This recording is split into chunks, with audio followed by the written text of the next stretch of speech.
Sveicināti! Iepriekšējā video viesturs mums pastāstīja par to, kādas protēzes tad tiek izgatavotas Latvijā. Šoreiz viņš mums pastāstīs par to, cik tad tās ir ērtas. Galvenais nosacījums, lai protēze būtu ērta, ir jāizgatavo atbilstoša čaula. Protēzes čaula ir individuālā daļa, ko mēs izgatavojam atbilstoši katram pacientam.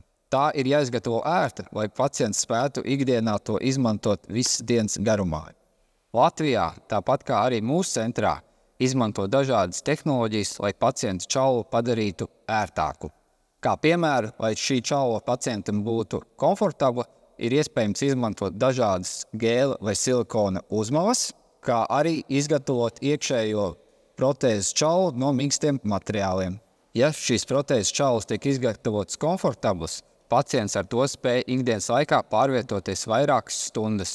Jāpiemina, ka protēzes čaulas lietošanai ikdienā nevajadzētu radīt nekādas sāpes un diskomfortu. Tomēr, ja tu jūti diskomfortu lietojot protēzi, sazinies ar savu tehnisko ortopēdu un novēršat problēmu. Nevajadzētu arī aizmirst, ka katrai protēzei un tehniskiem palīglīdzeklim ir garantijas remonts, kura ietvaros ir iespējama protēzes koriģēšana un remonts.